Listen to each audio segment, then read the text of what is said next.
Let's see. All right, we're recording here. All right, 3, 2, 1. All right, we are back live with another one, but we got in this case our double champ. This year he's doing decently well. He's progressed pretty well, and I'll talk a little bit about that.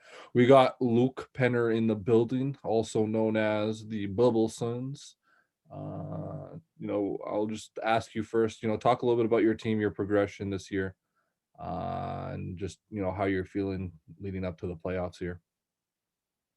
I've seen the injury bug quite often throughout the season, with Towns being injured for the first half and Embiid being injured throughout, and then Drummond being held off the roster for a little bit. But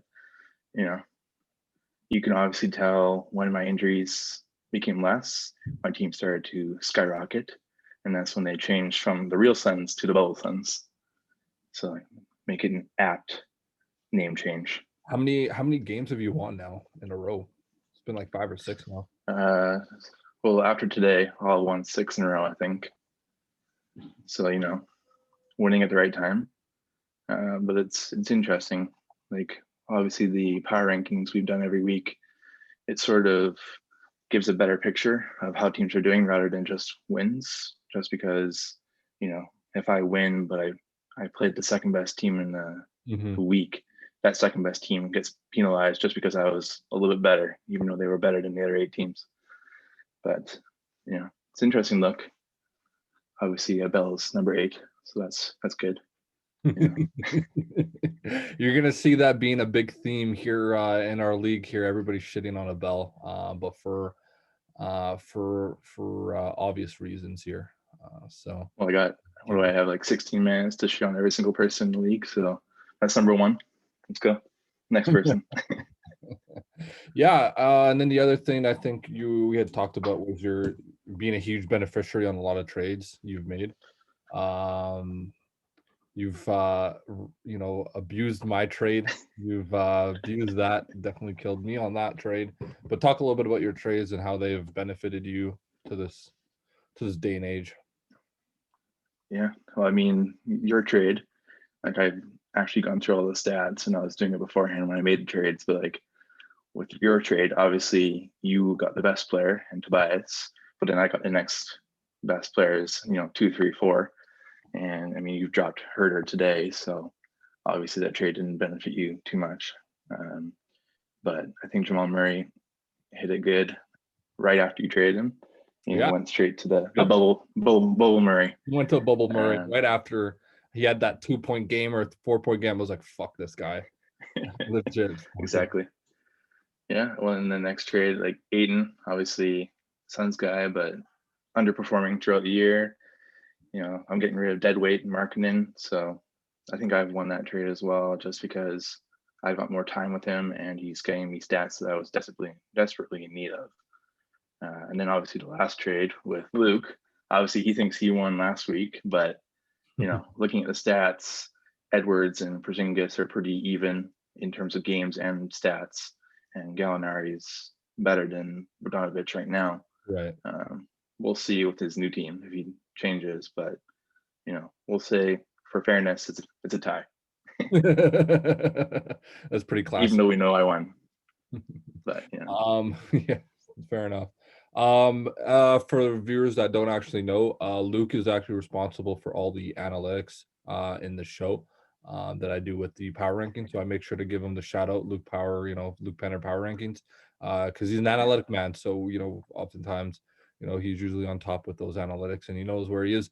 Even though he does struggle with injuries, he's catching up. He went from what did you go up to? Tell me again. From what were you bragging about? Go ahead and brag again.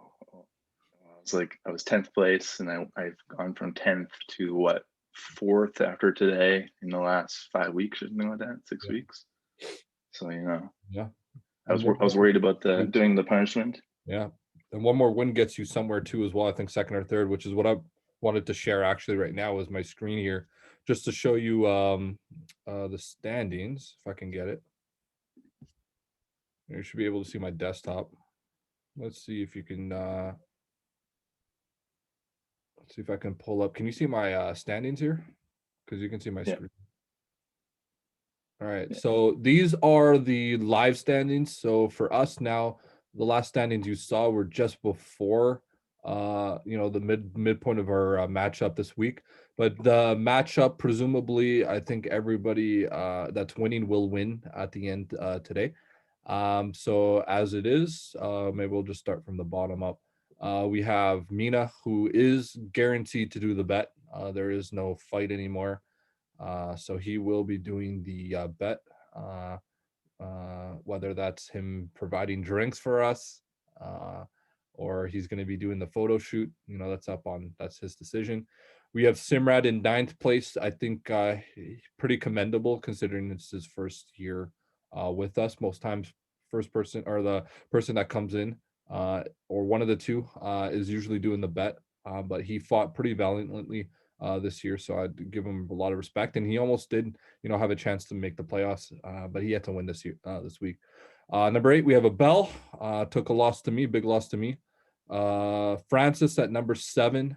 You're at number 6 right now with 7-6, but you'll see that basically from 7 to 4, it's 7-6. Okay, Phil again as well, 7-6. Tomas 7-6. But what you'll notice here is they don't actually take in consideration the tiebreak just yet. It's actually alphabetical order, if you notice it right now. So it doesn't actually, you might not necessarily be 6. You're probably even higher than that, even with your win in this case. So you can be much higher than that, just based off of the tiebreak. It doesn't determine that. Luke in third with 7-5 took a loss to who did he take a loss to? Phil. He actually took a loss to Phil. Phil's another dangerous team this year, I think. Someone that you guys have to watch out for. Jonas jumps up to second, actually, which is pretty neat. So you got the win against Simrat, goes to second. And then you have the champ himself of the season, regular season, of course, where I'm wearing the belt, because I'm not going to be able to enjoy this in the playoffs. So I might as well hold on to it now. Give me my respect at number 1, guaranteed to get number 1. So that feels good as well. So maybe your thoughts on the standings currently, what you think, what next week will look like. I also have the matchups for next week as well. I can share that too as well. But do you have any thoughts on the standings? Any particular teams you're interested in, wary of, what they might manifest in the playoffs? What do you think about the standings so far?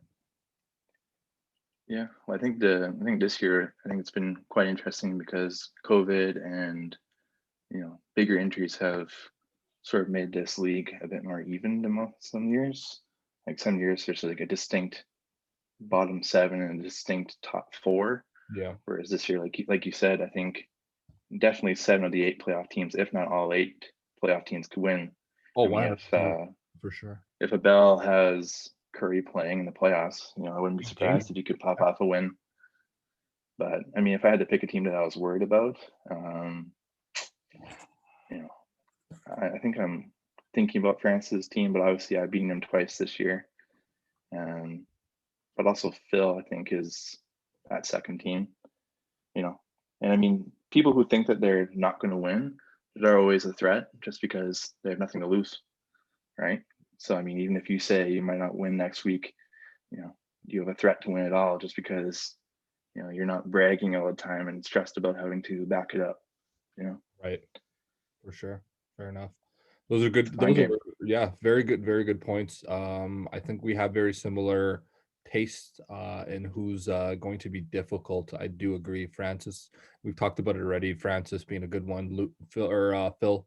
I think yourself. I think just considering how many wins you've gotten or how many you've been able to string along in the last 6-7 weeks has been pretty insane. Pretty insane stuff, I would say. Hmm. And that's the contributing factor into the playoffs as well. The other thing I wanted to show was the matchups. I didn't get a chance to show this last time to the guys, so you're actually the first person that's gonna get a chance to comment and talk a little bit about rivalry week. And maybe I'll just give a little bit of context before you get into it. But a lot of it was random, and a lot of it was just kind of for fun and jokes as to what kind of joke beefs that we have with each other. So for me and Jonas, we just banter a little bit, but we always kind of roast each other. and apparently he has real estate in my head or something. People are saying, the group is saying, but they're just being stupid. So I put a rivalry week between me and Jonas, and that ended up panning out pretty interesting because he's third and I'm first. Although for me, win or lose, it doesn't matter because I stay in my position. But for him, it's a big deal because I'm sure he wants to get second, right? He wants to be second, or he wants to maintain his third place, whereas a lot of people are still fighting for those spots. So that was an interesting matchup in itself between Phil and Abel. Phil is like a big brother to Abel, so I always like putting them together, pitting them together. And again, they're right at the bottom, but they're two really, formidable teams there. And it's a perfect time for them to match up. One being 7-6, the other 6-7. If Abel wins, it just throws a more parity into the standings there. You, Luke and Luke, I got Luke and Luke Bull here. Simply, white on white crime, right? We like to have some white on white crime in our matchup here, and I'll talk a little bit more about that matchup as well. But again, you just won 7-6. Luke is probably going to lose this week at 7-5 with one tie. You win, you probably get in the top three. So, depending on tiebreak, you'll probably be in the upper echelon if you win that matchup. This is the one matchup that just kind of is left. Uh, it's just kind of the only two matchup or only two people that match up after. So I just put Tomas and Francis together again. A very intriguing battle there. And this one probably the most interesting one, not for the matchup itself anymore. It doesn't matter anymore so much. Being the battle of last place. I mean, Mina's going to do the bet anyways.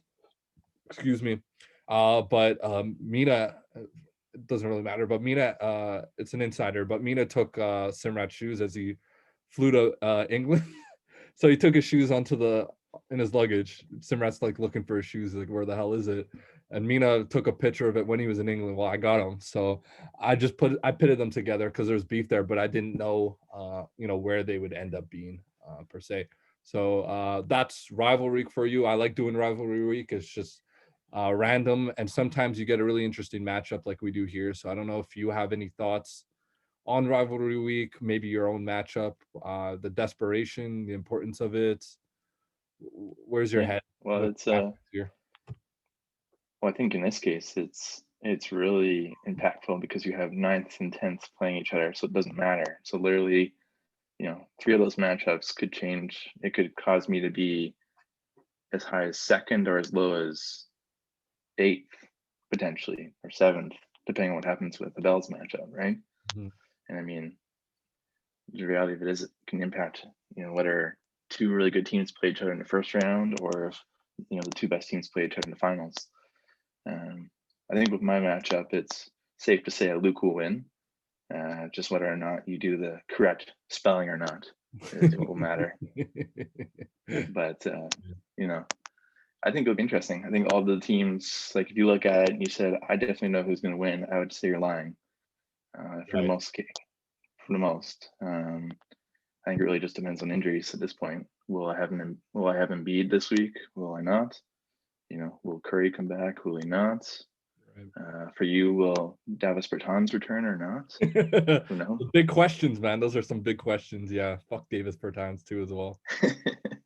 I'm just gonna That's a good keep him trade. for the sake of keeping him, but It's yeah. life, but I think this year it's the waiver wire has been immensely important for everybody, and like you can see that if someone wins, it's likely because they played the waiver wire well that week. Very rarely is it because I stayed true to my team. Like I started winning all these games in a row because I'm playing that waiver wire. So Yeah, that's interesting. actually one topic I love talking about with people. I was talking when Jonas was on, he was talking about how proud he was with Halliburton. I think a lot of people are more proud of picking guys or drafting guys kind of in after the top 100 or top 80 or whatever it is when Yep. or you pick up a guy from the wire and he ends up performing in the top 50, 40, 30, whatever it is. I think people have, a much more of a level of pride there, per se, than drafting your first round and already knowing or expecting them to, contribute first, second round value there. Are there any particular, maybe, this year or any in the past, you've really been prideful of in terms of pickups? Yeah. Well, I mean, this year I think it was Terry Rozier. Picked him in the 12th round, Harry and he's like Terry. he's Yeah, providing like top 30 numbers, yeah, like something like that. And like I think the big one for me this year was, my first, say, 2 rounds for sure, 3 rounds potentially, like picking studs and not screwing that up, yeah, right? for And sure. then my trades, I got trades for guys in the third, fourth rounds. I can't figure out where some of the other ones, but like obviously Murray was in the fourth, Aiton was in the third, and I traded a ninth rounder and I think something like an eighth rounder for those two guys. Mhm. So I maximized my back end to get proven talent at the front end, and I didn't screw up my draft in the beginning. Right. Yeah, So that's your stock mentality. I think, working with managing with money, that's probably helped you a little bit, finding value in the diamond in the yeah, rough or whatever. So, yeah, definitely. And then just last thing, I guess, any closing remarks, maybe any predictions that you might have for the playoffs? What are your thoughts on maybe where you'll end up, or just in general, any yeah. closing things that you want to talk about? Well, actually, I did want to add. I think Robert Williams was a good pickup off the Yeah, waiver wire. yeah, I mean, he's obviously he's a good per, like, is it per 36 or whatever? Like, he's excellent. per, per 36, he's like a monster. But now Yeah, he's actually getting minutes close to that 36, and so it's like you're going to actually produce those yeah, numbers instead of fictitiously say, well, what if he played that many minutes? yeah, for So sure. that'll help. But in terms of closing remarks, I don't want to toot my own horn so early, but I think I'm pretty confident that I could win this year quite easily. Mhm. At the very same, I could probably lose in the first round very easily. Um, but I'll be confident and say I'll win this year, just because I want to win three in a row first before anyone else wins two. Um, And but like I the said, worst of that is nobody wants you to win 3, just so you know. So, the league does not yeah, want you to win the 3rd one. I figured so. But I figured I might as well toot my own horn just because no one else will. So why not? Right. But 7 of those teams for sure, wouldn't be surprised if they won. Maybe one team is a little bit iffy just because they've experienced a few injuries Yeah. right now. Everyone's experienced injuries this year, so no one has had more than the other, but it's when they're happening Yeah, that's that's what it more comes down impactful. to, right? Especially in the playoffs, it just comes down to, uh, just right time, right place, having a Yeah. full strength. And Yeah. oftentimes the other team usually gets screwed with, one or two key injuries. I remember, when I was in the finals, when dinosaurs roamed the earth, when I was playing Phil, I had lost my first 3 top guys, my top 3 guys. It was like Yeah. Chris Bosh and then my first rounder and my second rounder. I'm like, that's it. Like, that's game over. Like, you know what I mean? Like, I need to have, you know what I mean? Like, you can't stream, 2, 3, 3 top guys like that. That's tough. So Exactly. sometimes it's luck. Sometimes it's luck of the draw there. So, Yeah. But it's well, also how you play. But I just want to say before you cut me off here, it's also how you play the game. It's how you play the game. Like this week, I could have very much lost because I screwed up my waiver wire. I picked up 3 guys that played one game for me. And then one guy I dropped him immediately because he got traded as soon as I picked him up. right. And it's like, there's just I could have very much screwed that up if I hadn't had like 6 extra guys on Sunday where I can sort of strategize instead of, cross my fingers and hope to die. Yeah, streaming is definitely another, like, very important thing that you have to do. Yeah, like and you told me this, when you were messaging. I agree, is that you can't be attached, especially to guys closer to the end of your bench there, that won't contribute. If he has, for example, a 2 or a 3 game week, whereas you can find a guy with a 5 or a 4, you might want to take that 4 or 5 guy, rather than the 3 game week guy that, you might also have to consider.